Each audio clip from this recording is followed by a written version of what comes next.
Hello, and the biggest of welcomes to This Woman's Work, a space where you can hear and read about some amazing women, the fantastic jobs they do, and the paths that have led them to where they are today.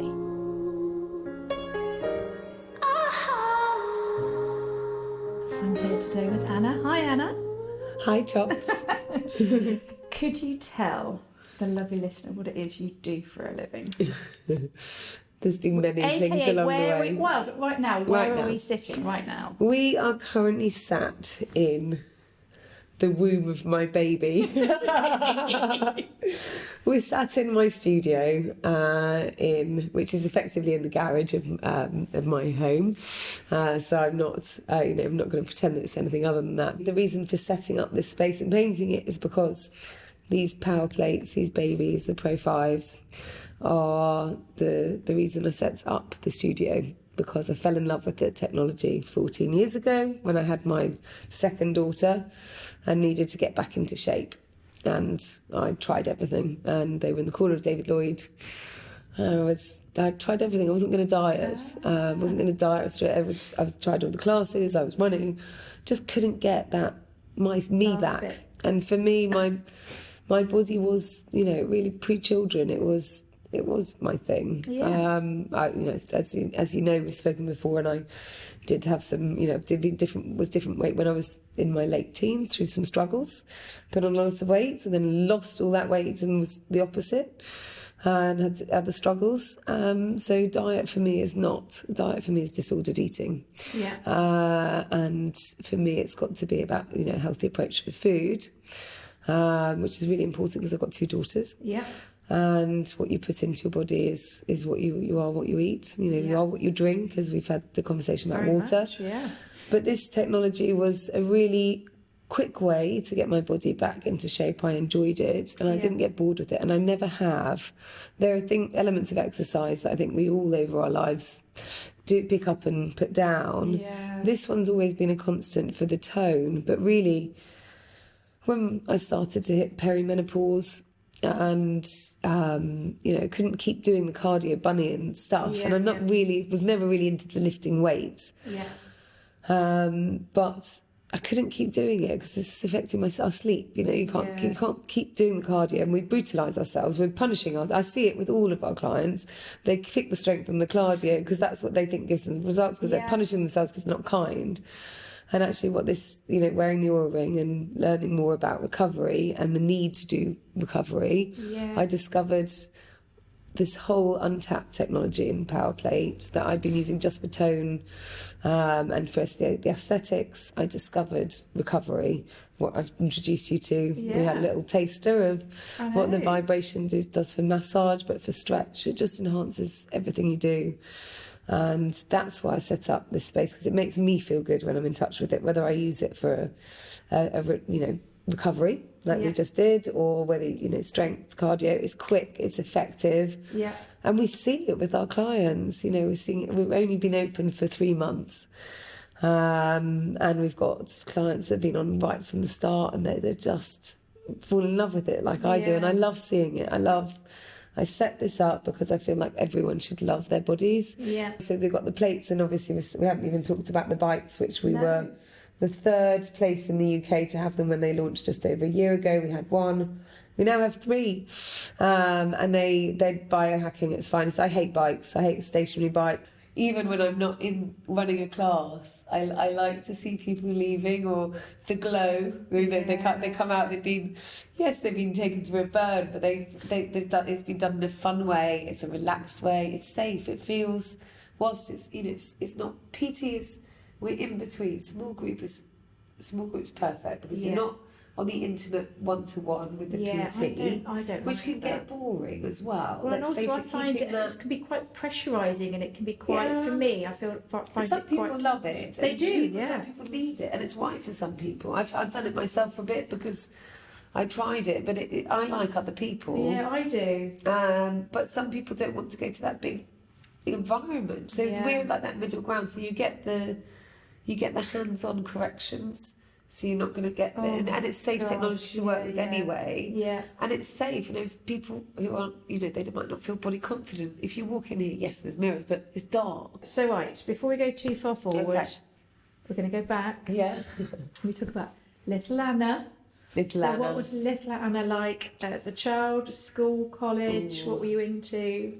Little Anna was the naughty middle child who was in just regular co-ed education at age 8, was whipped out because at parents' evening the parents were told that she was more keen to be playing kiss chase with the boys in the playground than she was doing the studying. So little Anna was whipped into the convent school with the nuns, where, you know, little Anna carried on not doing very well at school because she played kiss chase in the playground and had fun because she was sociable. Yeah. And did not like the classroom. Wasn't. It was a real struggle, and actually currently kind of looking at some, you know, my own children have had some processing things. They're very, very bright kids. They just learn a different way. Of course, yeah. And I do. Like, I've had doing this re-education piece for the studio. It's been so hard. You know, that motivation to sit in the computer and, like, the names. For me, some of the names of the muscles, and they sound similar, but they're slightly different. Yeah. And they knowing that which bowel's connecting which part of the heart. Oh, I'm thinking, God, how 16-year-old kids do this, Anna? Come on, you can do it. And working it all out and finding actually there's so much more technology available these days to learn rather than the way that we did. Oh, but my God. little Anna struggled with the... It was just books, wasn't it? It was the chalk. I remember there was... Did you have those rotating chalkboards? Yes. And we had this history teacher who had the most beautiful writing. She would write and write and write and write. And we had to copy it all down. And I was left-handed and writing, and I couldn't make it neat. And she'd get to the end of the board and she'd be flicking it, and I would have... it was just... I could never keep up. I could never... It would never go in. And but, you know, I understand that little Anna now, and, you know, understand that a whole lot more. And I think we were talking about this, the whole education piece, the mainstream education, it probably made me a bit more a fighter to find what it is I want to do. And I kind of really... Because it was also ostracising, wasn't it? Yeah, because you don't fit the mould. And I did end up going to university, studied marketing, really enjoyed that, and that's heavily involved in what I do here. Because whilst it's in the studio, what I love is my brand and playing with my brand, and what you know, you've seen the crazy things we've done already, the pop-ups, and it's a little bit of everything that I've collected along the way, the skills, the marketing, things you enjoy. Yeah, the media. Okay, so went off to uni. Where did you go? I went to Polytechnic. I went to Southampton. It was not even a university at the time. It was Southampton. It was Southampton Institute, which is now Solent University. But it was one of the top business schools. I literally fell into it. I wasn't supposed to go. I've got in through clearing. I'd got on the post A-level apprenticeship at John Lewis, because I thought I would go into the retail. You know, I wanted to do Mars really, but didn't get through their testing. Oh my God, because the Mars factories here, it's crazy. Yeah. And then so I ended up in retail and met some uni students that summer who basically said, uni is not about study, Anna, it's about fun, and you'd really enjoy it. So off I went back to my parents. So we went and looked at a couple of universities, and I didn't actually see Southampton, but I knew I didn't want a campus, and I knew what the course I wanted. So I applied to Southampton and got in, unsurprisingly, because it's not the hardest university to get into. It wasn't a university. It's the degree. You are diminishing this now. No, I'm not. The degree was a degree awarded from Nottingham Trent at Southampton Institute Business School, but now it's Solent University. I had the blast. I met some brilliant people at the time of my life. I actually turned up there to start business with Spanish. And within a week, I'd met a friend, Tash, and she said, "Oh, I'm doing marketing." So I went, "Oh, let me have a look at that." I was like, "Yeah, that sounds much better than having to go and study business in Spanish," because I'd done an A-level in Spanish. I had to go to Spain and study business written in Spanish and I was just like, I can speak Spanish, but I can't. I can barely understand it in English, let alone in Spanish. So I changed to marketing and never looked back, and I love. It's so clever. I'm still. Despite knowing the science of marketing, I'm the marketer's dream. I'm like, ooh! Yeah, I know, advertising. Packaging, ooh! Yeah, I know. Yeah. Okay, so finish uni. What did you do? What was your first job? My first job was in media. But tell a lie. My first real, I've forgotten Pebio, bless it. It was my first job in marketing. And it was a French fine arts and crafts manufacturer that had a distribution in Southampton, small. So I got myself out of Southampton, quick smart, and fell into media. Yeah. Where I met my husband, and I started working. We sold TV ads, advertising slots, but actually it's dealt. So it was customer relations with top London agencies who looked after clients, and really I was slotting airtime. So I went into press because I wanted to further my career, and there was no, it was either I progressed as far as I could there. So I went into women's press, which was fine. Press was fine. It was still it was in women. The advertising side. Still in advertising. So I was selling Closer magazine still on the papers, on the newspaper stands. Just one of the few magazines that still are. But I sold the advertising in there. And we sat with the Heat Girls, and we sat with all the women's mags. At EMAP. So it was great. God, women on that women's side, you knew when everyone had their period. Like the mood change leads meetings, and the men were like, it was the boys' side. So all the F8 chairmen. That side were on one side of Endeavour House, and the girls were on the other, and you could smell the testosterone on one side and the hormones on the other, and female hormones on the other. And then I moved into the Telegraph from there, which was brilliant because it was a bit more like TV was, which is more boysy. Yes. But I was doing the glossy magazines that come at the weekend. So it's Stella, which was their kind of more women's one, still is. And the Telegraph magazine, and it was the biggest one on the Saturday. And the Sunday Times obviously was our competitor on the Sunday. And I had a blast there as well. We sat with the paper boys, and we worked with some cool brands, and I had Carly Ayres was my we had a great time. You had a great time. And then I got engaged and had bought our first house together, and Lola there. So we will be married. It'll be 18 years this year. God, that makes me feel old. And Lola will be 16. And so, I was a mum. Yeah. You're a mum. So you're off on that leave, and did you... I was never going to go back. There was no flexible working. I know. It was full-time work, and I didn't have a chance for somebody to, I'd leave the house. I'd have left the house 7:30 to be on a train and come back, and I wouldn't have seen the child.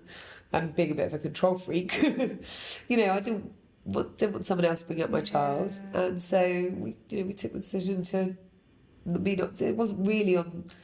I don't think we've really fully planned it out, but we didn't. It was me, and then we had Lexi, within 2 years of each other, much like yourself, and 2 girls. We're very blessed; they're great girls. But there's always, it's amazing being a mum, but it's also thankless. You get your body back. There's all this kind of coffee mornings and sitting around talking about babies and nappies and the contents of them. This really exciting, dynamic life. Well, it was, but it was, yes, media was brilliant and fun, but it was a corporate job, and it was Groundhog Week, and I worked in a weekly sales job, so every week, or it was the same. It was like, this is the space that we've got to shift, and there's some weeks would be bigger than others. You knew what the cycle was, so it was a bit Groundhog Week, but it was fun, but it wasn't forever. And had the children, obviously loved that, but it's not that there weren't enough. It was just.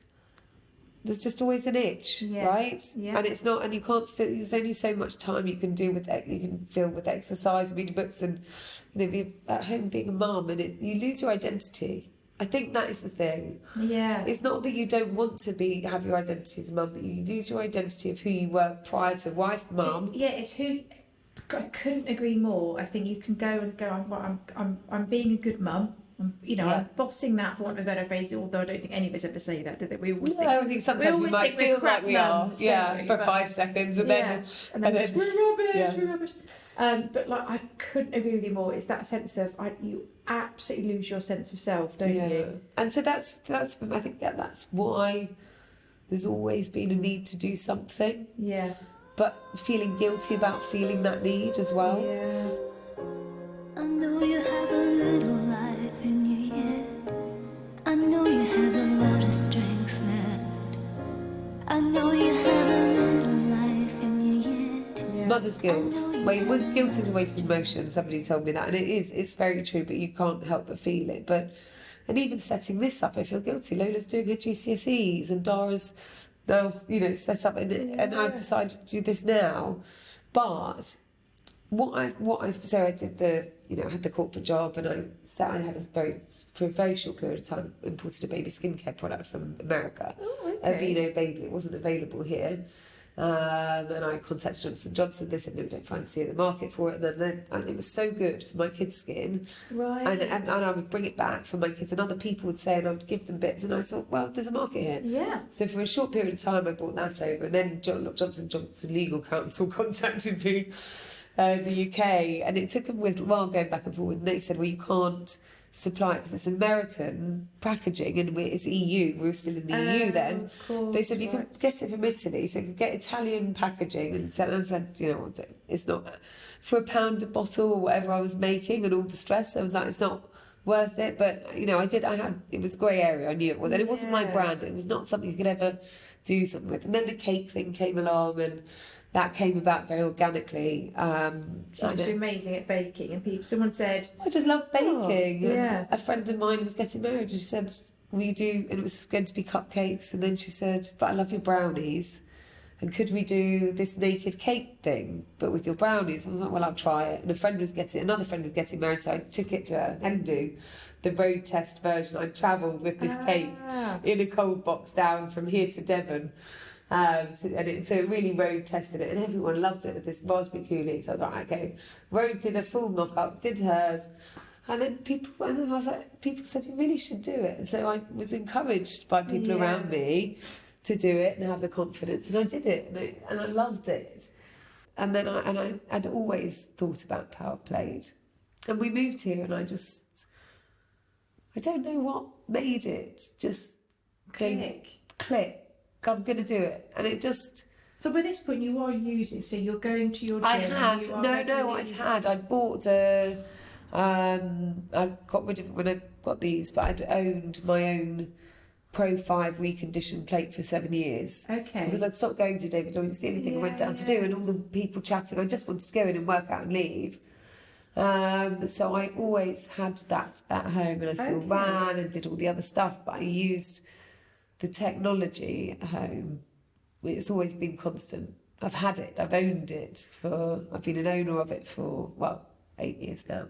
So what? But now I'm an owner of 1, 2, 3, 4, 5, 6, 7 plates and 3 bikes. So I've got 10 whole body vibration routines. How greedy. Well, no, because you're offering an amazing service. Well, we share them. Actually, the two portable ones upstairs. They've been away to Morzine with us on a ski content trip, and one of them went all the way to Australia with a body stunt double. She'd fractured her foot, and she loves the technology, and I wanted her to be able to access it there. And so it was a massive hassle flying with those. It was a good test that I took them skiing, but. It's here to be shared now. Whereas I had it before when I had it at home. I was always but really when you've got one plate, it's not. So hang on though, but so when were you on it one day and then suddenly thought, I don't know.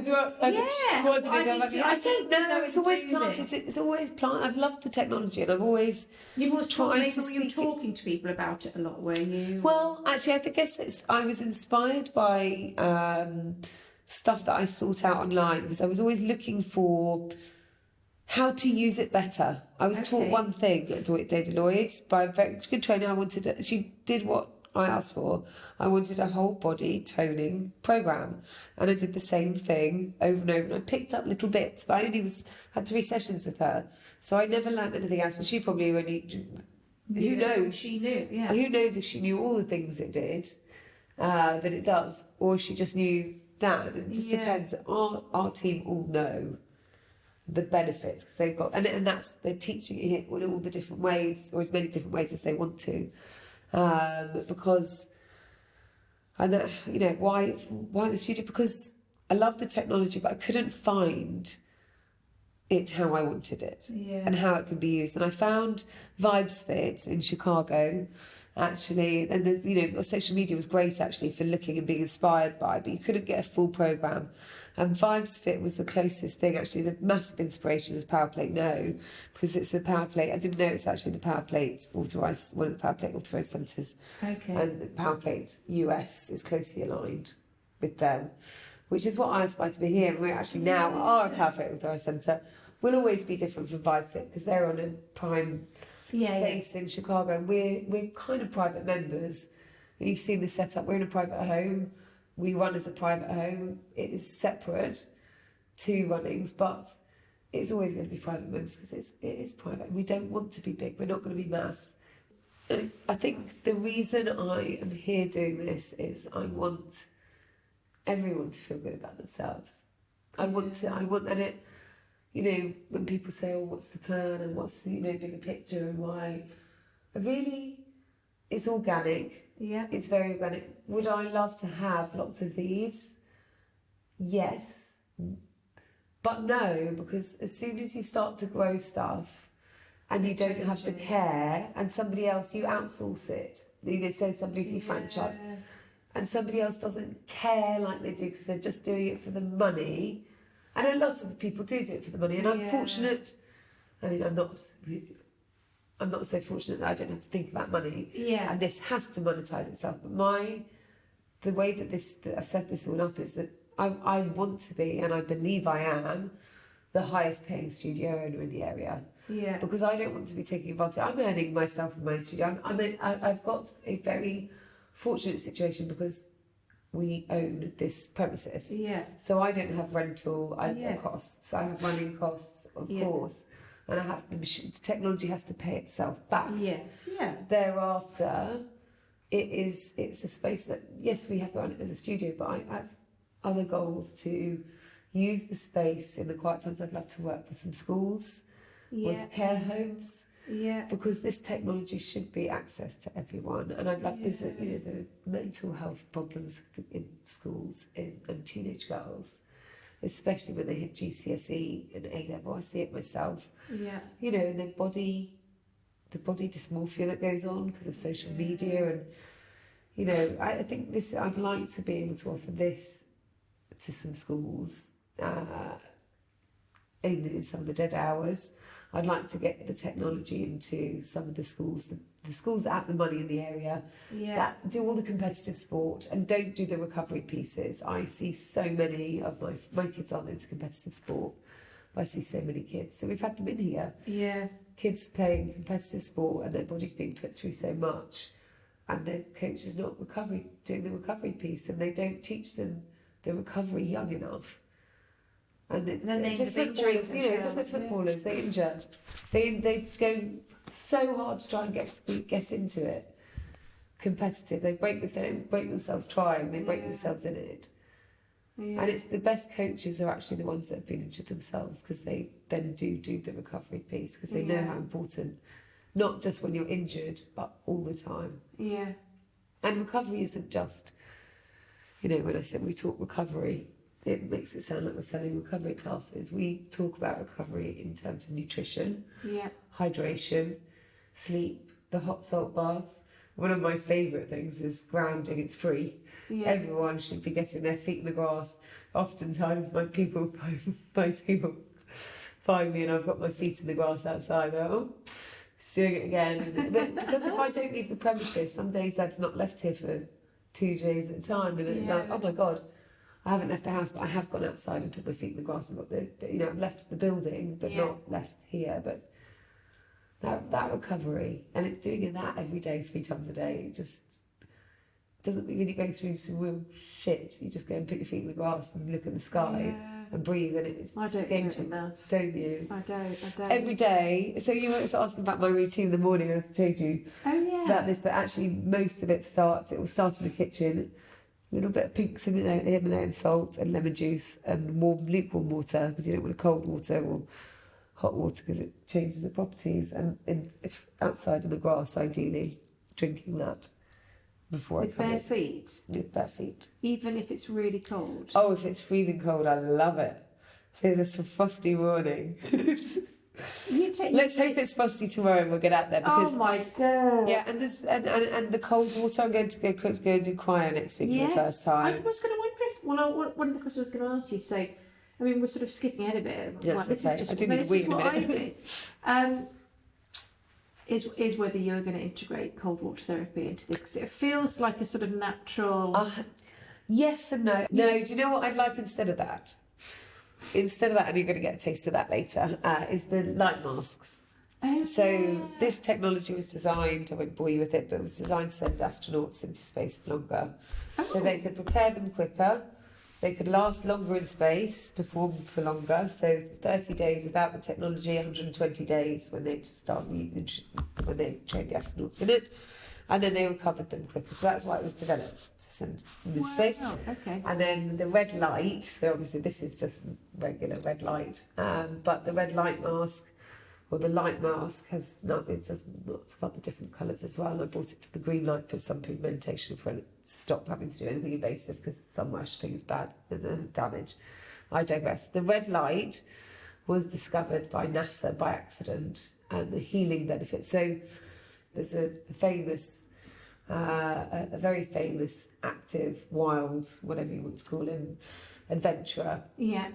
Who uses technology. It's not very well known because it doesn't promote it. Yeah. But he uses the technology in a studio that uses infrared red light at the same time. So they've got infrared lights and you're working out with it, because it's really good. But the way that we use it is with the light mask is near infrared, so it's really close to the skin. But infrared sauna and I'd like that. And yeah, maybe a cold bath, but people, need to just clean the shit out of it. They would have to. Yeah, but they could. But do yeah, that. I'd like to see a well. I'd like that there is space. I'll show you where. I'll show you tomorrow.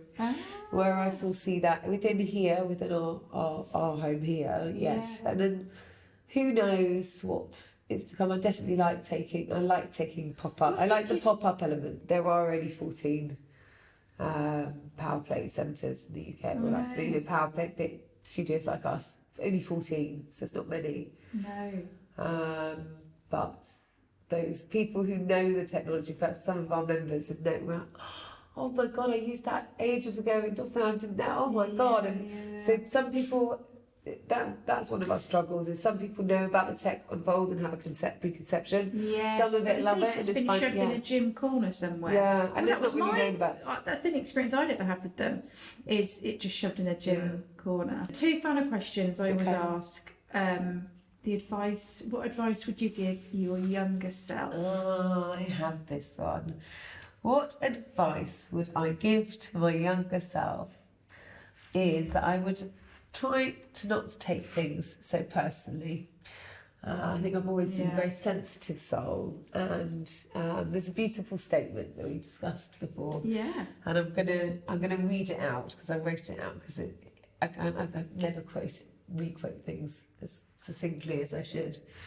So I've prepared for you for this one. Never attribute to malice that which can be adequately explained by neglect, ignorance, or incompetence. Yeah.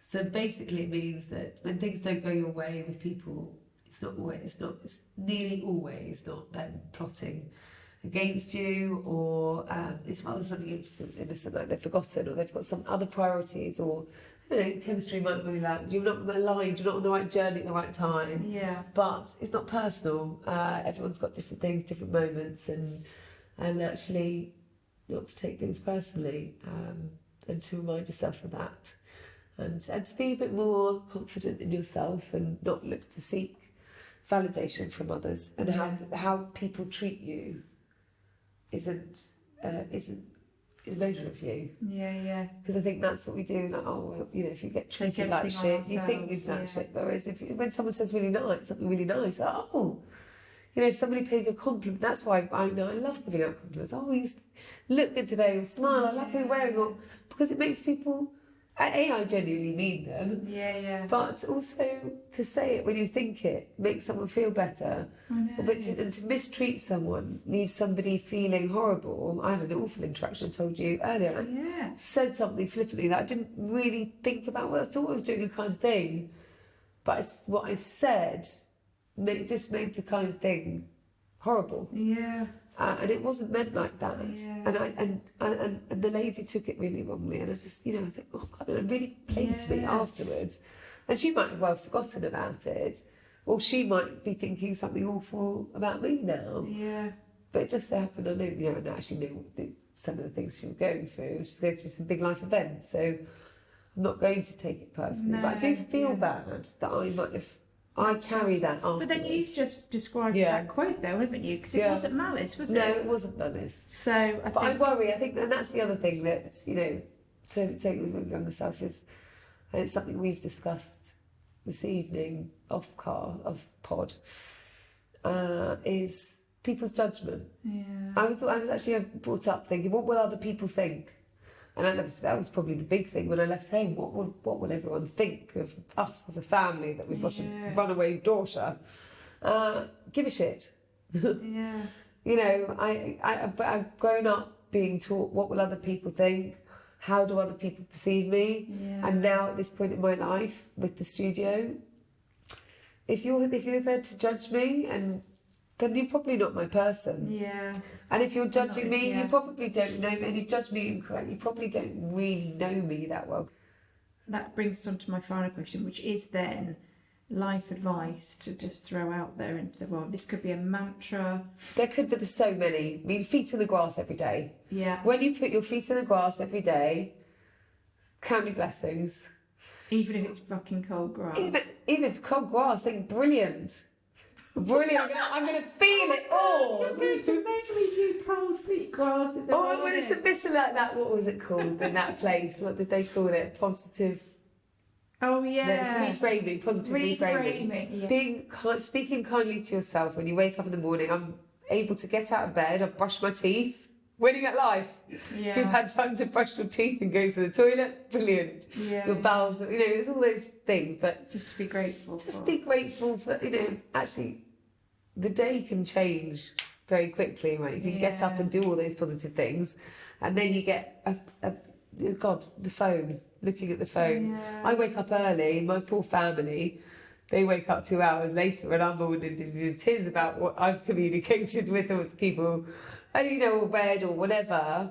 Somebody's sent to me a message that I've not read because I've gone to bed earlier, and I've woken up to it, and I'm like, it doesn't matter that I've done all that other stuff. And then faced with bullshit on the phone. Yeah. So I guess actually my own advice to myself is start to put that phone down a bit more, which I've done not being around, but then I go onto it and I'm like, all these messages. But then I guess as long as you, from what you're saying, you then have lots of things that you do throughout the day. Yeah, it's not to reframe, like you say, then go outside, go or here, grass, if do things to get out of your own head, basically. Just going out for a walk sometimes. And actually, everyone's like, I'll take the dogs out, but actually sometimes it's more stressful to take them because the dog lead and the dog food, sometimes I just need to go out and walk out. Yeah. And take a breath. Or just looking at the sky at night, or at the moon, or just noticing something. The spring flowers that are coming up. I know. It's those silly things. I know everyone says it and it sounds really woo-woo and hippie, but they are very basic. Yeah. And actually we had to stop and smell the roses in lockdown because there's nothing else to do, but we've forgotten to do it again already. I know. We really have. So I think the one bit of advice would be speak kindly to yourself, treat yourself with love and kindness and respect, because if you do that, you will hopefully receive it and you will give it out naturally because it's part of your mantra. So kindness and respect, 360, self, all around. It spreads. It can be intoxicating. On that note, I want to say thank you very much.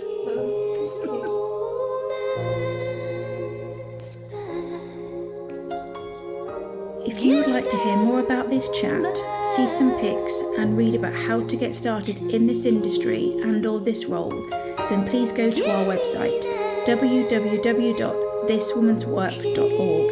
The link is on this podcast page and across our socials. Sincere thanks.